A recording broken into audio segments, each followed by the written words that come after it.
Cooper Teare, men's 5,000 meters. I will be asking questions on behalf of the media. To get us started, can you talk us through the race today?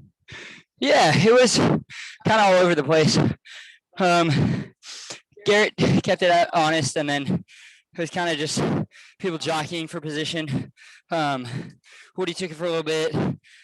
Paul took it for a little bit, and Connor Mance made that kind of 900 outlast move to get it ramping up, and then it was kind of just stick. I wanted to be on the rail as long as possible. I think I made a couple stupid moves, just like thinking I would be get left behind, and then 2K to go, just slowed down and everyone was back in it. So I could have saved a little energy there, and who knows, maybe it would have made a difference. But I'm proud of the way I ran. I was hurting from pretty far out. Stomach felt like a brick, and like the subway at 6 a.m. this morning was disgusting.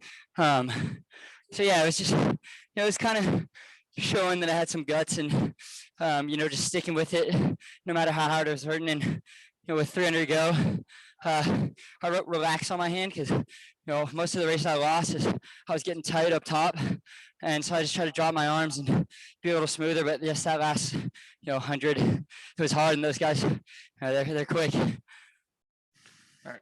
Question from Rob Mosley. Presumably a bit of a bittersweet feeling to be fourth at the trials. Is it more bitter or more sweet given all you accomplished this month? It's both. I can't put an emotion on it really right now. It hasn't really set in, but thinking 4 years ago, and as a senior in high school, that I would get fourth place in the 5K at the Olympic trials, I would have never thought in a million years. And all the stuff that I've kind of done the last month, it's been time in my life, really. You can't put a price on those achievements, and who knows? There's still a shot. I talked to coach and my parents before, and he said, run through the line no matter what. You could be in 5th, 10th, 1st, just run it through, because now I do. The Olympic dream is still somewhat alive. There's some guys doubling, so maybe they'll give me a chance to have my shot at the Olympics. But if not, I'm happy with my performance, and 4th place. That's it's pretty surreal. From Chris Hansen, where you wanted to be going in, where you wanted to be going into the 200 and just got out kicked, or do you wish you did something different in your race? No, that's sort of where I wanted to be. I was pretty confident in the closing speed. I know those guys are insane. They're running some of the top times in the world, so it was definitely a little bit of a long shot. But I put a little move in 300 to go, and I thought I might catch him by surprise. And I think honestly that might have been a little far out, and just with a couple of moves that I made before. But I wouldn't do anything different really. I think either way it played out, there was kind of a 50-50 chance I was going to be out kicking those guys, and I thought coming off the 10K I might have a little bit of shot. But I mean, those guys are world class, so to be even close to the finish there with them, I mean, it can't be sad. Just still being in college and them having a couple years on me. So yeah, I got a little time, 3 years to perfect that last 150.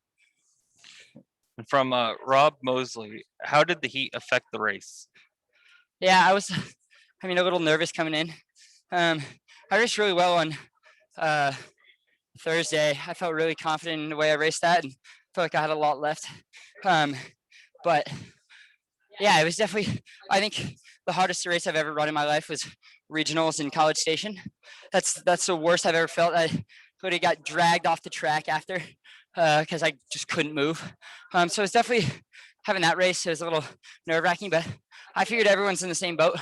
People, either step up or, you get left behind. So yeah, I think I was fully prepared for this to be really hard, and, it was definitely that. So yeah, I can't be disappointed. And yeah, it might've been a little hard, but that's track and field. It's never easy. And then from Rob Mosley, Chalimo seemed to have beef with a couple different guys in the middle of the race. Were you aware of that and consciously staying back to avoid any drama? Not at all. I had no clue what was going on up there. I just saw him, pushing the pace a little bit.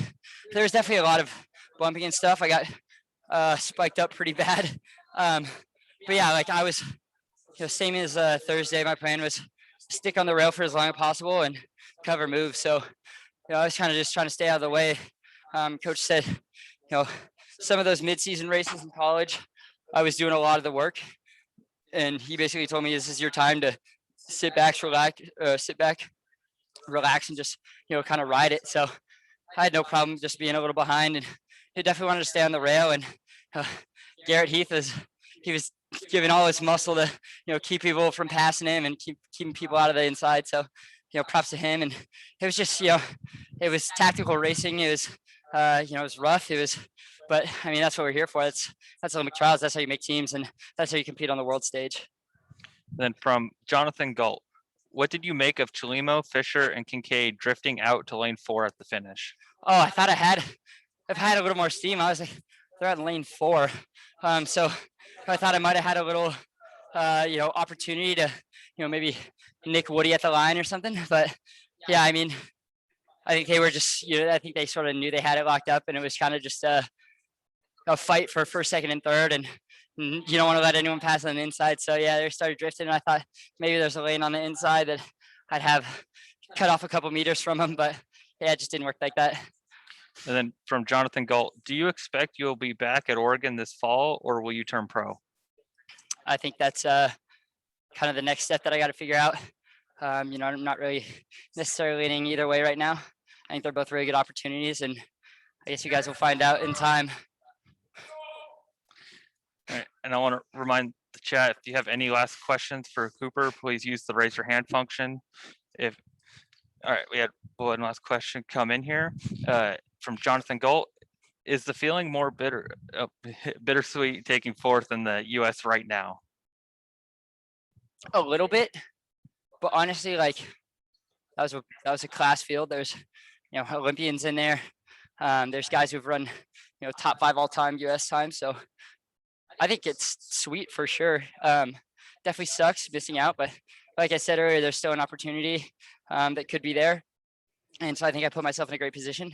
And, I got to respect those guys. Those guys are going for medals at the Olympics, and to be mixing it up with them, I mean, it's just, yeah, I'm grateful for the opportunity, and grateful for Coach Thomas for getting me here in one piece, and getting me prepared to run with these guys, because it's not easy. And I mean, training with Cole, another world-class guy, I think we've kind of used each other to elevate ourselves to that level. So yeah, I'm grateful.